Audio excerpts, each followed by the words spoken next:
Hello. This is my studio. I was trained as an architect once, and architecture is the study of architecture is a perfect education for doing anything but architecture. So that's the same for me. I am now, with the fascination for representation of architecture, I've turned into the graphic design of architecture. I have a small studio. We're 6, and this is what we do. We make books, and it's books that we did over the past 10 years. Most of them are architecture related, and that's all kinds of architecture. That's the monographs, that's the theory books, that's the architecture prizes, you name it. And of those approximately 100 books, I did 5 atlases. What I like about the atlas as a format is that there's a kind of this tension between the history of the atlas, its background, it's the convention, how it developed, and on the other hand,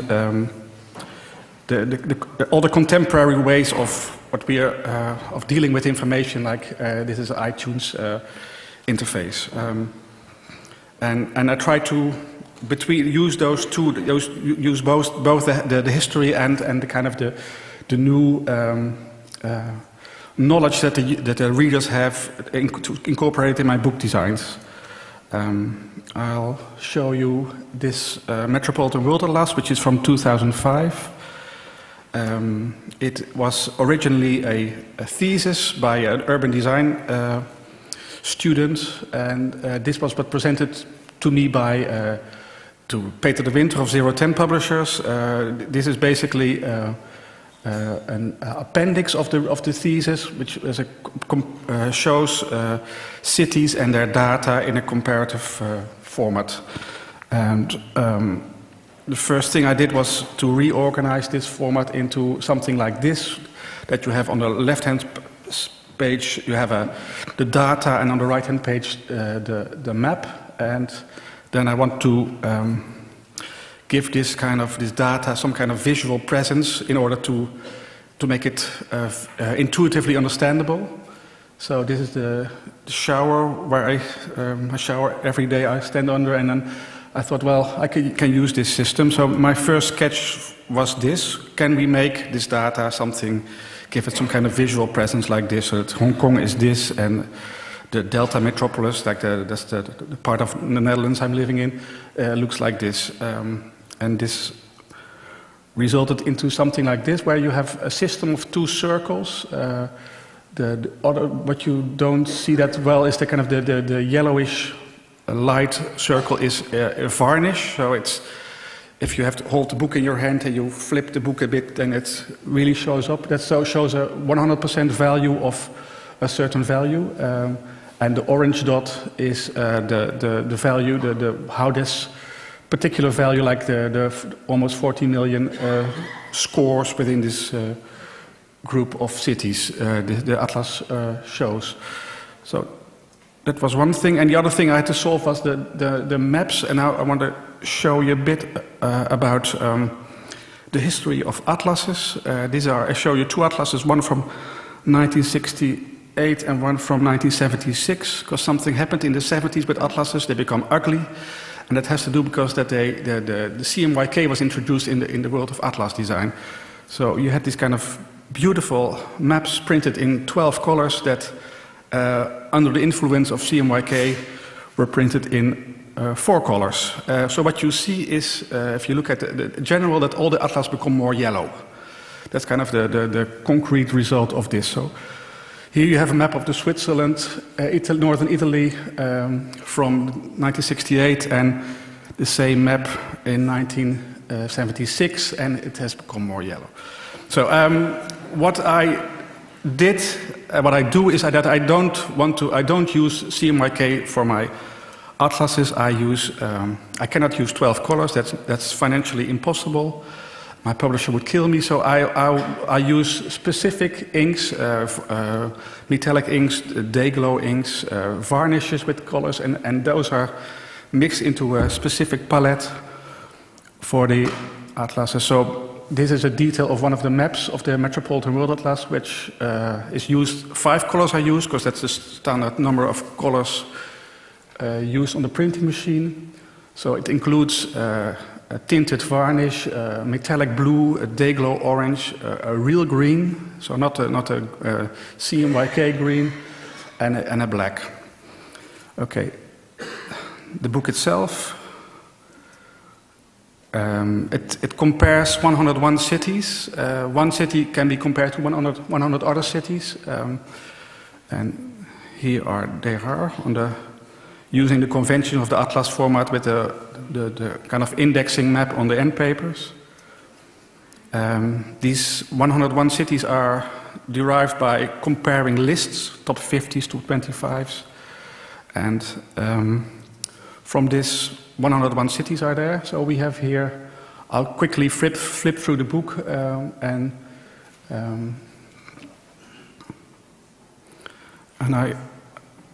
what you see is that kind of this dance of dots on the left-hand page. So I don't have a fancy animation, but if I click quickly, then it animates. But the colors I use, the day-glow orange for the data, and it's the same orange I use for the cities. So it somehow is a representation of what the city is. So the more orange a page, the more urban a page. I use this system of dots later on to make indexes in a kind of a world map index. So this leads to something like this, where the left top is North America, South America below, and then you have Europe in the middle of the spread, and Asia on the right. So I'm going to animate it again by clicking, and you see patterns arise. And actually the last third part of the book is just pure like this kind of graphic world maps.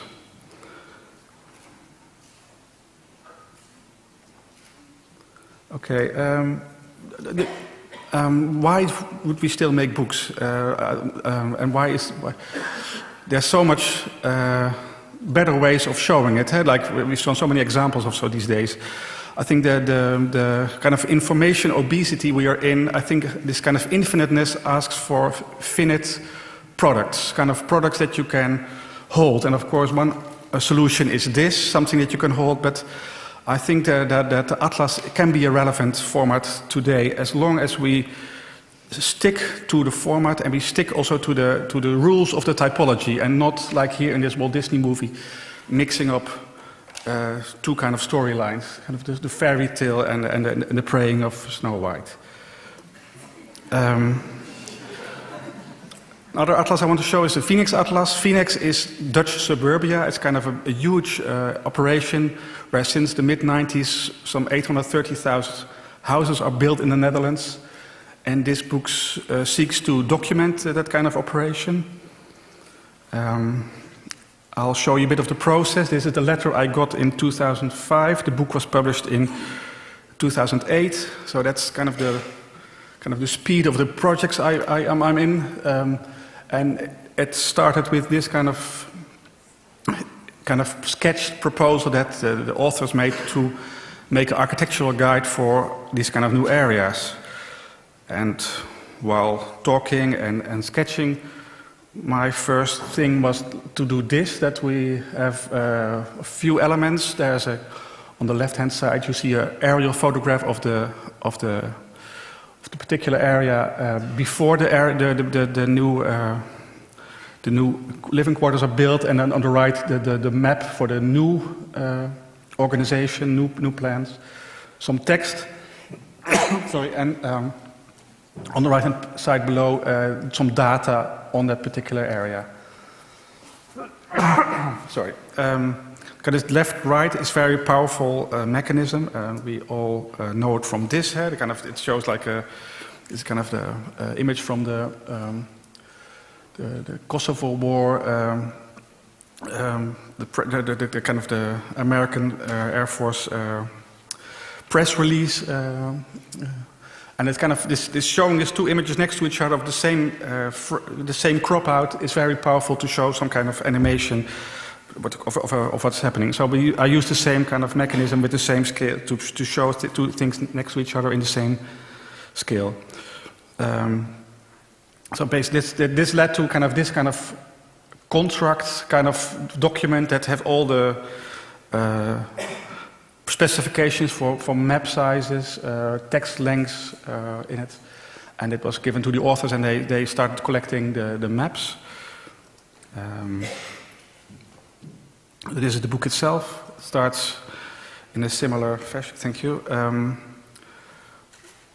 With some indexing system on the end papers.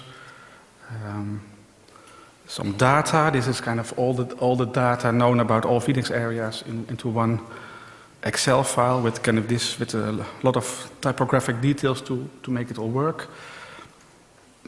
This is printed in 5 specific colors. I always start out with the palette of the Swiss Society for Cartographers, because if the Swiss can deal, then I'm going to look if this is sufficient. And for these areas, it was quite impossible to solve the parking issue, because the parking is kind of crucial for these areas. If you solve the parking, you solve the area. The authors write in their introduction. So I have this very specific day-glow yellow that is I use for the maps. So here you see it, which if you use day-glow yellow on a kind of slightly yellowish paper, it looks really sexy. So we use this for parking. And here are some examples of some larger areas that need 4 pages to show. I just flip through the book. There's some photographs of the areas in detail. This is a specific cartography for the 1 to 2,000 maps. We spent as an office some 1,000 hours on this book, and of it was 600 hours were spent on cartography alone. The last part of the book is what I call the iTunes part. It's purely indexed, so it's all the areas that are in the book. In different ways, so that's time, that's on density organized, or the high-rise buildings, the percentage of high-rise buildings. Okay, I quickly show you this book, which is a book on, it's a very old 19th century system, defense mechanism for the Netherlands. It basically is to flood the country, and then if you flood it 30 centimeters, you cannot go there with a boat, and you cannot walk there. And this book documents this kind of military system again in special inks, using the conventions of maps, as well as showing new kind of diagrams of the systematics of the drainage system in this case. Sorry. There's this tension here between the landscape and the kind of the organization, the schematic organization. So they use then very bright colored maps, and the other ones are very traditionally colored, conventional colors. To finish off with two short projects that I did very recently. This is one for the Dutch pavilion in the Venice Biennale. It's Ronald Rietveld was the curator, and I don't know if you've been there, but it's kind of, this is what you see if you enter the pavilion. It's kind of empty, and there's a blue ceiling there. If you go up, you see it's kind of a landscape of foam models of all empty buildings in the Netherlands, and I was asked to do the graphic design, so I thought, well, we should keep this installation as much as it is, and not put too much graphics to it. So I added a book, a atlas somehow, and this is the atlas, and it documents. It's actually the beginning. It's almost a program for an atlas, because the book is 2/3 of the book is empty, and it just has 30 pages in it, which is of course very appropriate with the topic. But this is kind of the program for a book in 30 pages. So it shows building typologies like churches. Every week 2 churches are empty, get empty in the Netherlands. We look at the buildings at kind of their qualities, kind of the building height, what you can do there, and if you can set fire to things in it and how to do it, or if you can make noise there. And also trying to map kind of the networks around it. This is the proximity of these kind of empty buildings to research institutions and schools. This is some no-fly zones in Amsterdam and zones where you can make noise. And this is the last project I show you. That is actually it's at the printer right now. I just handed over the files last Thursday. It's Atlas of the Conflict, it's called. The author is Malkit Shoshan. And for the past 3 years, we've been working on making a book with 500 newly drawn maps on the Palestinian-Israel conflict. Here I used 2 colors only, because I thought, well, but you cannot really use green for a tree, because a tree is never a tree in Israel. It's always either an Israeli tree or a Palestinian tree. So we used blue and brown for everything, and if they printed on top of each other, it's black. So we have these 3 colors. We do the whole book, and it will be out there in mid-November, approximately. Thank you.